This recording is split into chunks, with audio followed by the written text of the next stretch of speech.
Consider this.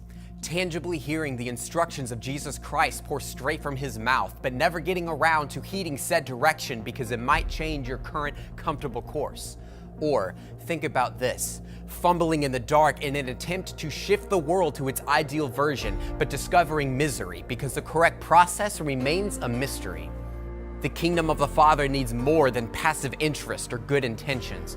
No, expanding Christendom requires quiet contemplation in the court of the Lord, meditating upon his holy word from a state of unwavering trust that he is all that is good. Faith, born of loyalty reminiscent of Abraham. Then completing such devotion with action, deprived of ulterior intent, bent on bringing heaven to earth by being the body of Jesus. Works, echoing the dangerous revelation of Rahab. Together, this marriage of stable faith and diligent work subverts the stress of being tested, instead strengthening our joyful resolve to perfect the rest of the world with the truth and love of the gospel.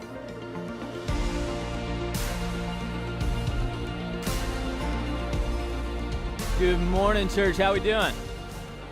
Good, man. Hey, it's so good to be here with you guys. I love that you come and choose to spend a Sunday with us and hang out and worship. So whether you're here at Jasper or over in Lagodi, man, we are so glad that you guys are here and that you come to be a part of this. And I want to let you know, if this is your first time here, we would love to get to know you a little bit. We get really excited when we have people come and visit for the very first time, but we get even more excited when those people choose to come back. All right, when you start to make this a regular thing and choose this to be your church home, man, that is a really big deal to us. And so if there's anything we can do to help answer questions, if you're wondering about this place, about what we do or who we are, man, we would love to have that conversation, to answer those questions, to get to know you a little bit. And so either come grab me, I'll be out in the lobby hanging out, and I would love to chat with you. That would make my morning. Or you can stop by Next Steps, and there's some people there who would also love to talk with you and help to answer those questions, all right? But this morning, I want to let you know about some really cool stuff that is getting ready to take place for our women. All right, so if you are a lady in the room here or over at Lagodi, listen up. All right, we got big stuff that is coming. So on September the 22nd, all right, that is our Women's Alive Conference, and we want to make sure that all of our ladies know about that and what's going on.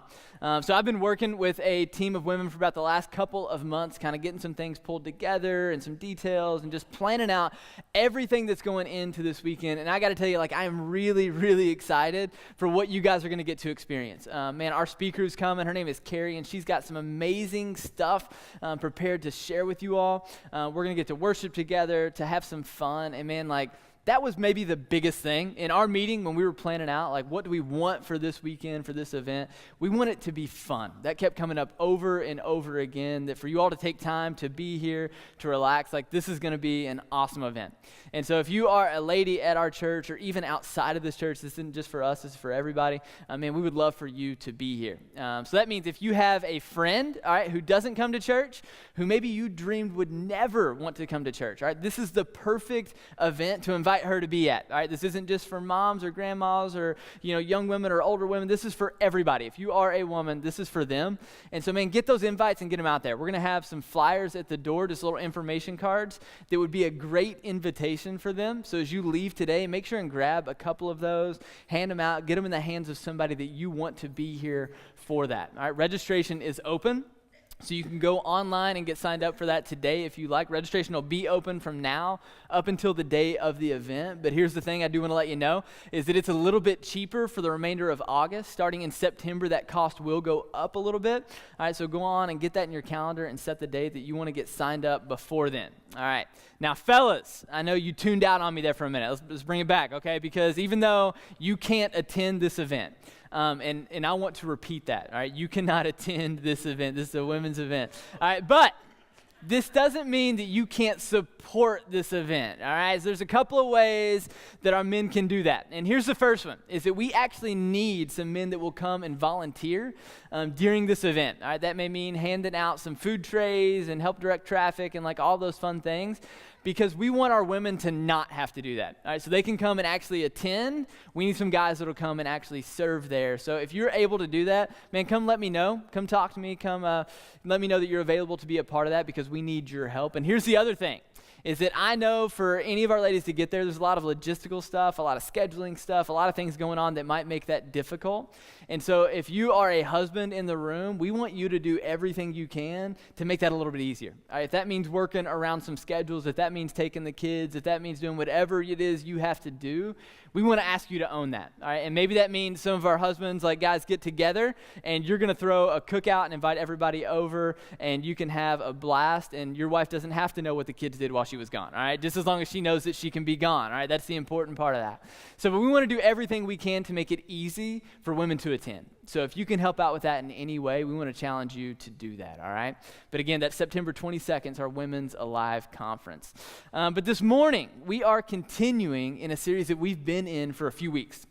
This is week 3 of a series called Faith Works. All right, and I know Daryl has kicked off the first couple weeks and it's had some really, really good stuff. All right, so if you've missed any of those, man, I would encourage you to go back and check out those messages as he goes step by step through the entire book or the entire first chapter of the book of James. All right, really good stuff.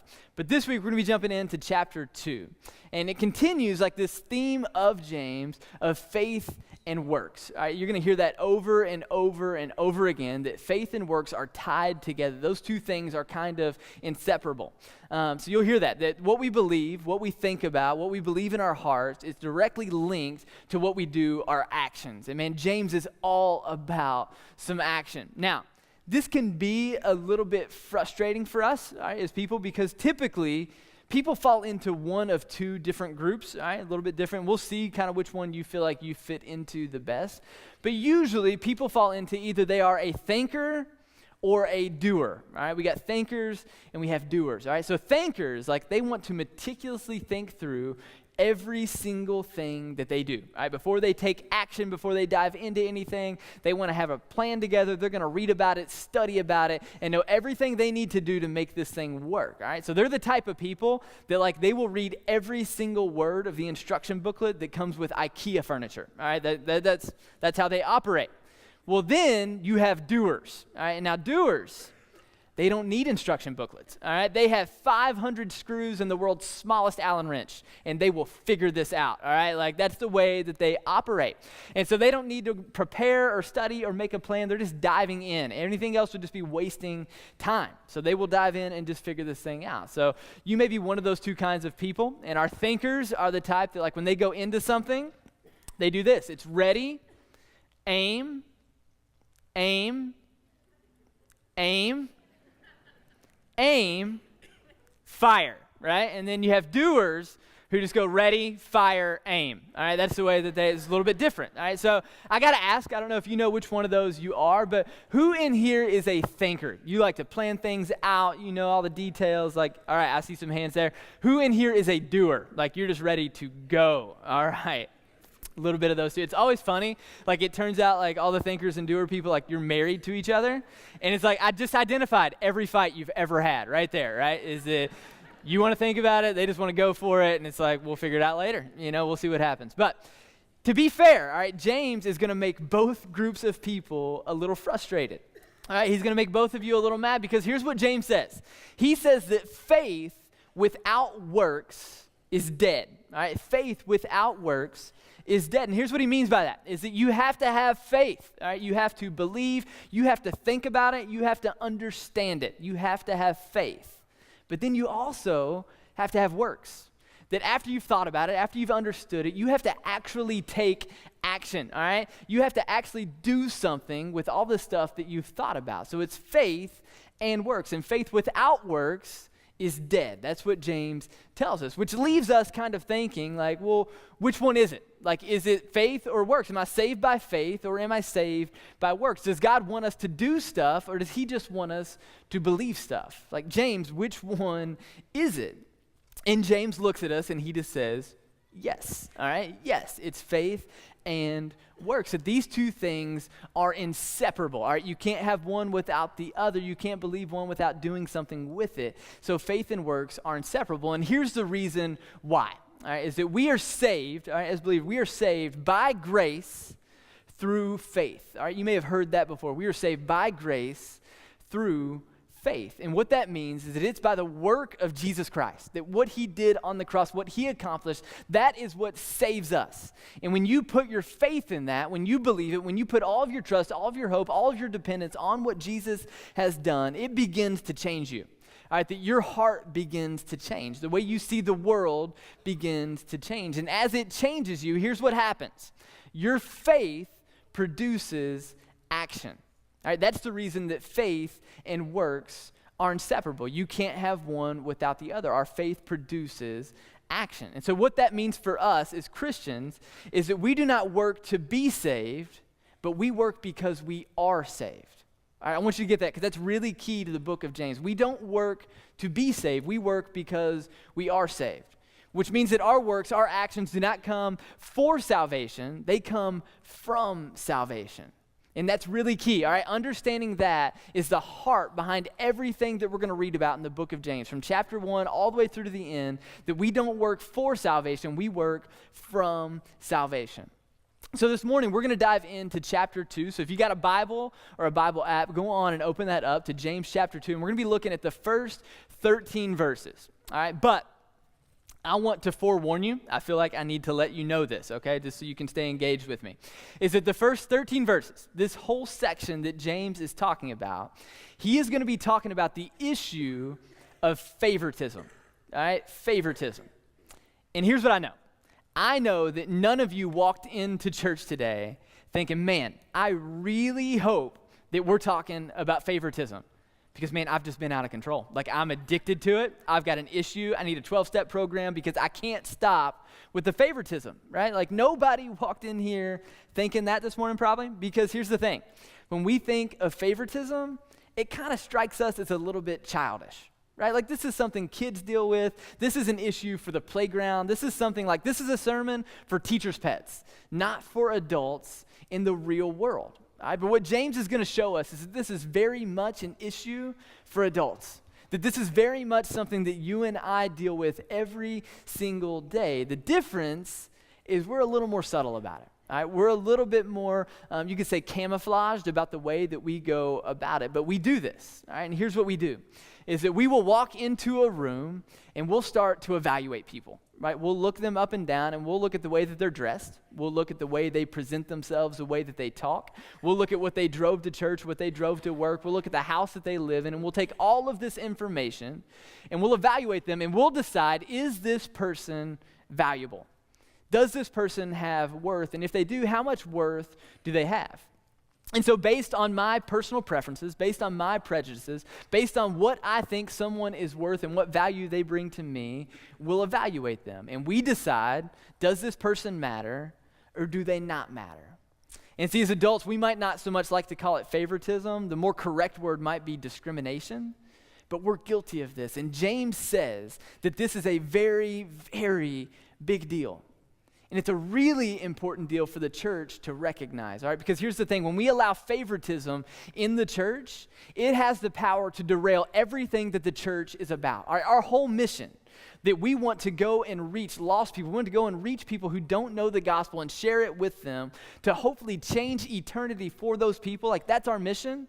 And James says if we allow favoritism to be in our hearts, to be in our churches, to be among our people, that it will derail that entire mission. That if we start to overlook people and we start to withhold our favoritism, we start to withhold our love and our graciousness, we start to withhold friendship and hospitality, we start to withhold all these things based on external things that we judge people by, that it could destroy the church. Because here's what it does. When we allow ourselves to play favorites, we're revealing that we don't really understand the gospel. See, James says that is a very, very big deal that we need to address. And so he jumps in. We'll start it off here in James chapter 2, verse 1, where he says this. He says, "My dear brothers and sisters, how can you claim to have faith in our glorious Lord Jesus Christ if you favor some people over others?" All right, now this is key. I want you to look at who he's talking to, right? James says, dear brothers and sisters. And what that means is that he's talking to church people. All right, these are the folks that show up every single Sunday. They're here for every service. They show up at all the service projects. They're the ones that are in a community group. Like, these are church people, which means that they have claimed to have faith in Jesus. They understand what Jesus has done for them, that he is the one that rescued them from their sins. And James says, how in the world can you all play favorites? Because here's the thing, Jesus didn't play favorites with you. Because if he had, none of you would have been picked. So how in the world can you play favorites with other people? How can you reject people over things that God should have rejected you for? Because here's the thing, if anyone had the right to overlook you and dismiss you and consider you unworthy, it would be a holy and a perfect God. So James says, how in the world can you do that? And here's the thing, I'm guessing when James said this to them, they might have gotten a little bit defensive. And the reason I think that is because that's probably what I would have done. All right, when I read through this section of James, my gut instinct, my gut reaction was to get a little bit defensive. And so I imagine they probably looked at James and they're like, whoa, like let's hold up here a minute. James, because you're talking about all this favoritism and discrimination. And like, I got to tell you, brother, like, that doesn't sound like me, all right? That's not like something that I would do. So what do you mean we've been playing favorites? Like, what is this all about? And James says, well, let me give you a few examples. All right, so he goes into chapter 2, verse 2 and 3. He says this. He says, for example, suppose someone comes into your meeting dressed in fancy clothes and expensive jewelry, and another comes in who is poor and dressed in dirty clothes. Well, if you give special attention and a good seat to the rich person, but you say to the poor one, you can stand over there, or else just sit on the floor. And so here's the deal. All right, I don't know this for sure, but I think that this was not just a hypothetical situation. All right, James wasn't just making things up. I think this is stuff that was actually going on in the church. All right, that the church that James is writing to was actually guilty and actually responsible for doing the very things that he's talking about. And so here's what would go on. You would have somebody show up to church, all right, and they looked really good, right? Like they've got nice clothes on, they look the part, their hair looks nice, they have like the perfect family, like their kids aren't fighting, it's like make-believe, all right? And they're walking in, and like they look like they belong in a commercial, all right? That's the type of family this is. And so everybody kind of takes notice. And you know, their car looks really good, and they walk in, their kids are behaved, and it, like, rumor has it, these people have box seats to Pacer games, which is like, I like the Pacers, you know? So like, obviously we save these people a seat. Like, these are our kind of people. These are the kind of people that we want in our church. And so they sit right next to me and we buddy up with them, and these are our people, right? But then you have these other people. And they show up and like, man, like their car pulls up and it's leaking oil and it's making noises and I'm pretty sure it's about to catch on fire. And so like, that's a red flag. And they walk in and like, I'll just be honest with you.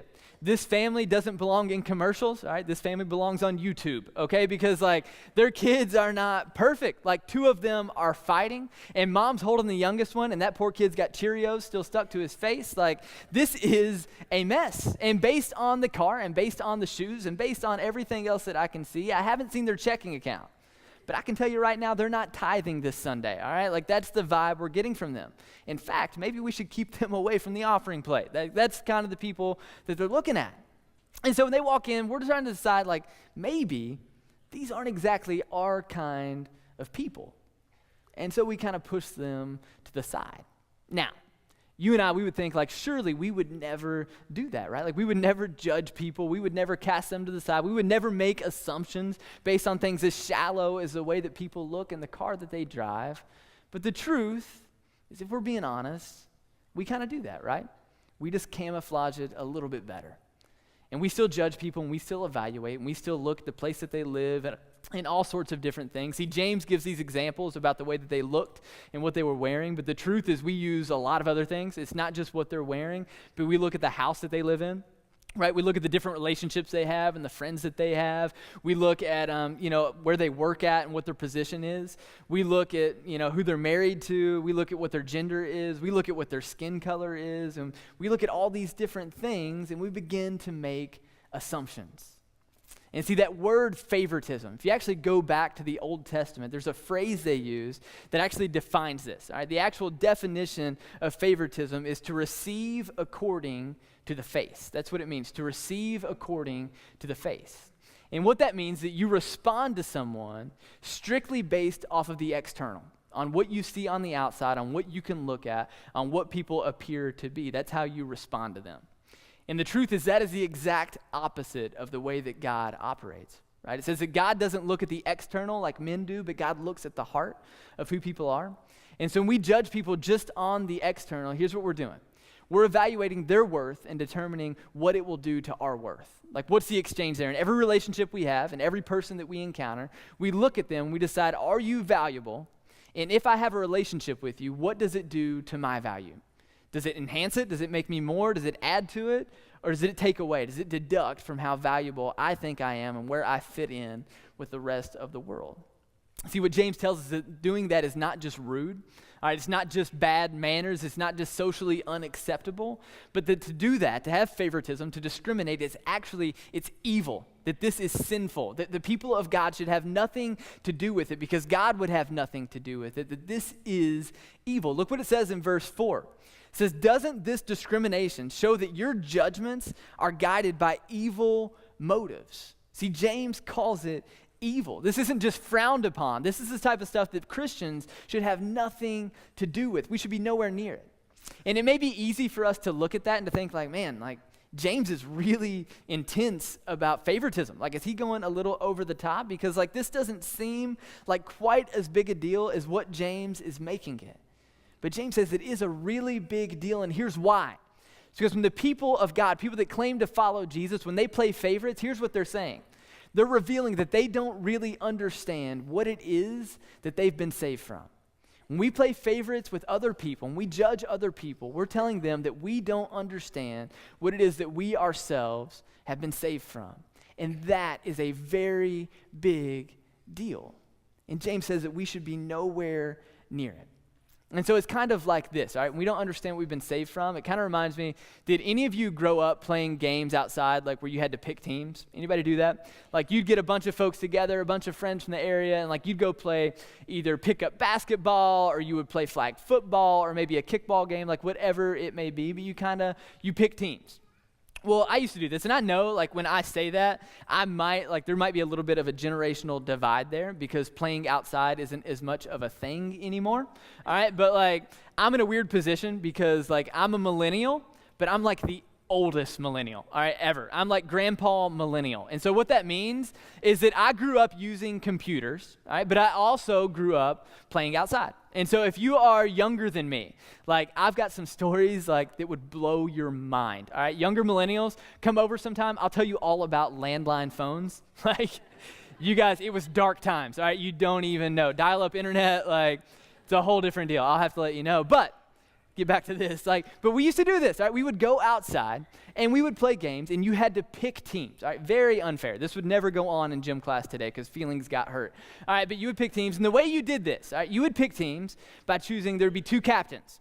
And the captains were the very best athletes on the field, all right? So you had two of them, and this may surprise you. I was never captain, all right? Never got to be captain. Instead, I was one of those poor kids that lined up on the side and just prayed that I would not be the last one picked, all right? Because, like, you bring shame to your father's house, like, the whole thing, you don't want to deal with it, all right? So I'm over there praying, like, please don't be last picked. And one by one, they would go through and they would pick the teams and divide up, and we would play the game, all right? But here's the thing. The job of the captain was to pick a team that was good enough to win. You wanted to go through and find the very best athletes. You wanted to find the strongest, the fastest, the smartest, the most talented. Like you wanted to pick a team that would be good enough to win. All right, now understand this. That is the opposite of the way that the gospel works. That is the opposite. That is not the way that God operates. All right, because if God was going and he was looking for the very fastest and he was looking for the best and the most talented, if he was looking for the best looking and the most wealthy and like all the very best qualities you can think of, if that is who God was looking for when he was choosing his team, none of us would have got picked. All right, so just real quick, exercise in humility. I want you to look around the room. All right, real talk. None of us are making the team, all right? Like none of us are worthy enough to be picked, all right? Because here's the thing, if anyone, as we said before, if anyone has the right to overlook you, if anyone has the right to discriminate against you, if anyone has the right to look at you and say that you don't measure up and you don't qualify to make the team, it would be a holy and a perfect God. But instead of doing that, Our God stepped out of heaven and he came to earth to be a servant. That our God came to love you and to serve you. And ultimately, Jesus came to sacrifice for you. All right, that is who our God is. And James goes on and he says this, verse 5 through 7. He says, listen to me, dear brothers and sisters. Hasn't God chosen the poor in this world to be rich in faith? Aren't they the ones who will inherit the kingdom that he promised to those who would love him? But you dishonor the poor. Isn't it the rich who oppress you and drag you into court? Aren't they the ones who slander Jesus Christ, whose noble name that you bear? All right, now here's what James was kind of talking about, is that it was a really common practice back in this day for the rich people to come and to take whatever they wanted from the lower class. And so if you were rich, if you had a lot of money, if you had a lot of property, that meant that you had all of the status and all of the power. So you could come to someone who was poor, someone who was beneath you, and you could take whatever you wanted from them. You could take property, you could take possessions, you could take their land away from them. And here's the crazy part, is that that was actually considered perfectly legal. That according to the court system, according to the judges in that day, they were allowed to come and do this. Because if you were rich, you had all the power, and if you were rich, you had all of the status. You controlled all the cards. But Jesus came, and he flipped this entire system of status upside down. See, Jesus came, and he came to change everything. And so he took the poor people who had nothing, and he gave them the riches of faith. All right, that's what he gave to them. He took people who had absolutely nothing, and Jesus gave them absolutely everything. See, he changed the status in the world the way that the status views world. So that means that your status as an individual has completely changed because of what Jesus offers. That even though you have nothing to bring to the table, Jesus brought you to the table. And that should change the way that you view everything else in the world. When you look at other people, when you evaluate other people, this should change the way that you view their status. But what James tells us is that when you view other people and you start playing favorites, when you start to evaluate them and you start to discriminate, all based on these external things that we look at, you are undoing everything that Jesus came to do. You're holding people to a standard that you yourself can't even live up to. And James says, brothers, this shouldn't be. How can you hold them to that standard when you can't live up to it? And the truth is, what James wants us to get is that we are all of us, poor. That compared to the riches of God, compared to what he offers, we're all of us poor. And that's poor in more than just financial terms, right? That's poor in more than just what's in your checking account and the house that you live in. It's poor in more than just dollar bills, all right? What he's saying is that you are poor in heart. And what I mean by that is, by your heart, I mean that you are not as good a person as maybe you think that you are. Then when it comes to your goodness, when it comes to your good deeds, when it comes to the way that you look and the way that you operate, you're really not all that good. Then when it comes to your personality, you're a little bit deficient. That no matter how magnetic you may think you are, no matter how much people laugh at your jokes, no matter how many friends you have on Facebook, that you're a little bit deficient, that you come up short when it comes to your heart and who you really are, that we're poor in heart. And it means that we're not only poor in heart, but we're poor in mind. That when it comes to your education, when it comes to how much you know, when it comes to how many books that you've read and how many blogs that you've kept track of, that you come up just a little bit short. All right, that you don't have quite enough experience to measure up. You don't have quite enough maturity to make yourself matter. That when it comes to your mind, you come up a little bit short. That we're all poor in mind. And not only poor in mind and not only poor in heart, but we're a little bit poor physically. All right, that if we're being honest, we can all of us admit that when we look in the mirror, there are a few things, there are those things you look at and that you absolutely hate. That you wish that you could change, that you wish you could drop a little weight, or you wish you could put on a little bit more muscle, or you wish that you could change something, because physically we're not quite what we used to be, and we're not quite what we want to be. And we can laugh about it a little bit. Like, we look at teenagers who take selfies all the time, and we like to poke fun and laugh at them. But here's the truth, is that maybe we're just a little bit mad. All right, that if we could eat 2 cheeseburgers and a donut every day for lunch and still look good, you better believe I'm taking a picture to prove it. All right, so if you are younger and you're still enjoying this thing called metabolism, take the picture, all right? Remember it, because Father Time is coming for you, all right? It is coming for all of us, all right? Because here's the truth. I don't eat cheeseburgers and donuts for lunch anymore. I eat salad, and I'm sad, all right? Like, that is That's where life has come, but that's the reality. So if we're being honest, here's the truth, all right? Is that no matter how much you have achieved, no matter what you look at, no matter what you've accomplished, no matter any of those things that you have in this world, compared to the riches of God, we are all poor. And what James wants us to understand is that because of that, we should all be very humble people. We should all be very humble people. Because compared to the riches of God, we have nothing. And I want you to understand this, all right? It's easy to misinterpret maybe when you read through the book of James and he talks about how God has chosen the poor in this world and how he's favored them and he's done all this for them. But I want you to understand, he's not referring to the poor in their bank account. It doesn't mean that you have to be poor to go to heaven. All right, there is no income cap on houses in heaven. That's not how salvation works, all right? Because you can be poor and miss the gospel just like you can be rich and miss the gospel. All right, because you can be poor and you can miss the gospel because you think what you need is what you don't have.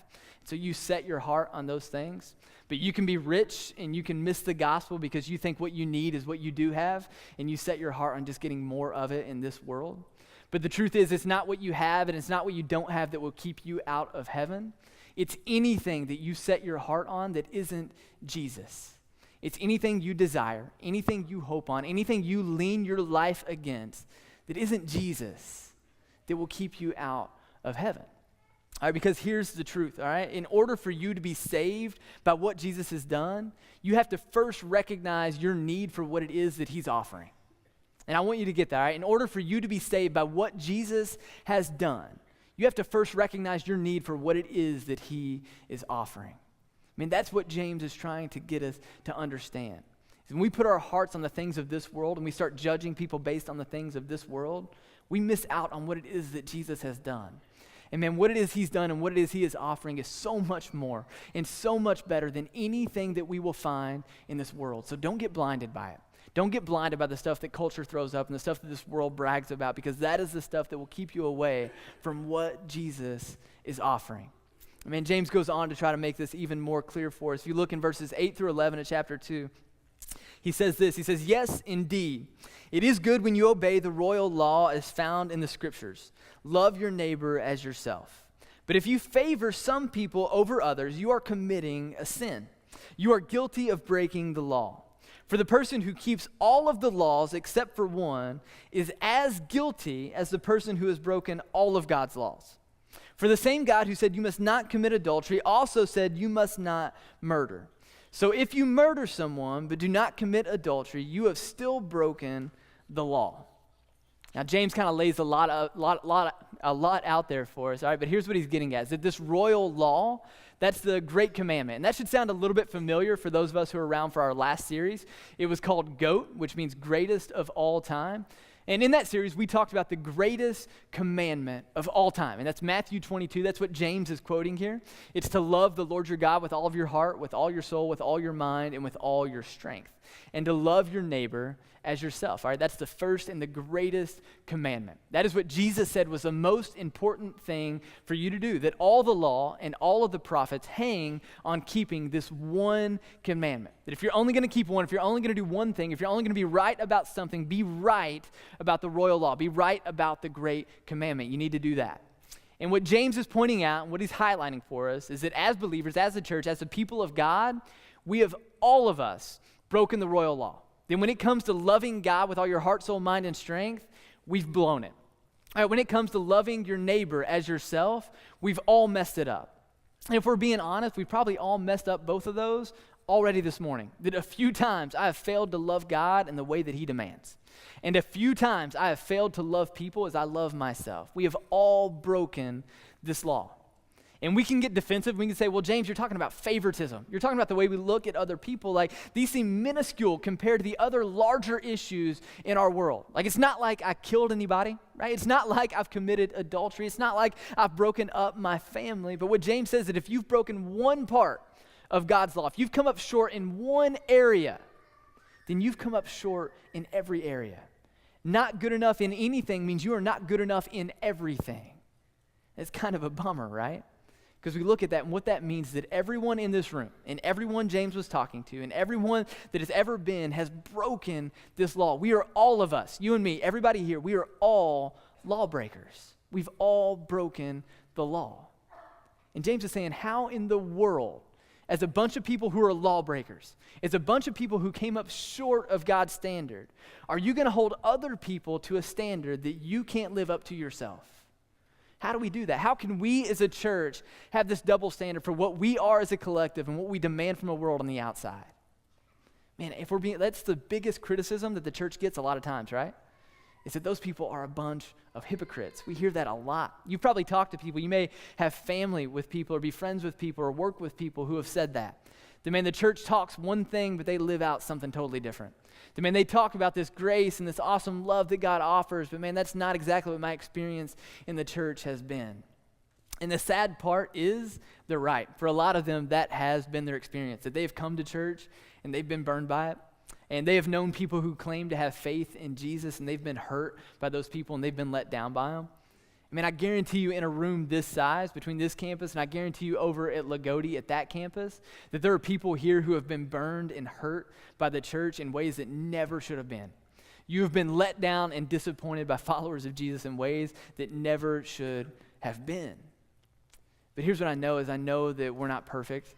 And I know that, like, I hear awesome stories about redemption, and man, I love hearing those. I love hearing stories about people who have been invited here, and people who have come here, and people who have been welcomed here, and love just the way that they are. And man, those are the stories we want to hear, and those are the stories we want to tell. But I also know that we're not perfect. And the reason I know that, the reason I know that this church isn't perfect is because I'm a part of it. All right, I guarantee you if you spend enough time around me, eventually you're going to get disappointed. It might not even take that long.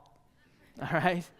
That's just reality. I'm not a perfect person, and this isn't a perfect church. I love the way one of my favorite writers, Eugene Peterson, he writes this when he's describing the church. We'll throw it up on the screen so you can follow along. It says, when Christian believers gather in churches, everything that can go wrong sooner or later does. Amen, right? Like when we get together as a collective, what can go wrong? Sooner or later, it's gonna go wrong. It says, people on the outside on observing this conclude that there is nothing to the religion business except perhaps business, and a dishonest business at that. It says, but just as a hospital collects the sick under one roof and labels them as such, the church collects sinners. Many of the people outside the hospital are every bit as sick as the ones on the inside, but their illnesses are either undiagnosed or disguised. See, it's similar with sinners outside the church. So Christian churches are not, as a rule, model communities of good behavior. And man, I want you to soak that in. I want to read that one more time and just hear that. All right, Christian communities are not, as a rule, model communities of good behavior. But they are, rather, places where human misbehavior is brought out in the open, and it's faced, and it's dealt with. See, church, we will never be a perfect place. And we will never have a standard of perfection because we are never going to get there. All right, but instead of that, instead of pretending that we are, instead of faking it, what we want to do is we want to own that. And we want to come in here and recognize that people are broken and they are messed up and we are messy, and that is the only shape that human comes in. And so when we come into church as broken and messed up and messy people, we're bringing all of that with us. That every Sunday when I show up, I bring my baggage with me and we pack this place out with it. And man, as a church, we just want to acknowledge that, and we're not going to pretend it's any different, but we know that we're not perfect. But here's the thing, we don't want to settle for that. That we'll acknowledge our flaws, and we'll acknowledge that we're broken, and we'll acknowledge all of that stuff, but we want to get better. So our goal is not perfection, but it is for us to get better. It is for us to start to do a little bit better each and every day. All right, and we do that by being humble. By being humble people that remember what it is that Jesus has saved us from. That we never forget our brokenness. We never forget our flaws. We never forget all of the sins that we were trapped to and that we were enslaved to. But we remember that Jesus came and he rescued us from the sin of slavery. All right, he rescued us from all of that because he was willing to go to the cross. He was willing to take on all of the bondage, all of the punishment, all of the wrath that comes with sin so that we could be freed from it. See, when we remember that, when we remember what it is that Jesus has rescued us from, that's when we become humble people. But when we forget that, when we forget what we've been saved from, instead of being humble, we get prideful. See, when we forget what Jesus has saved us from, we get more cynical and less compassionate. When we forget what Jesus has saved us from, we get more hurtful and less helpful. When we forget what Jesus has saved us from, we have a whole lot more judgment and a whole lot less mercy.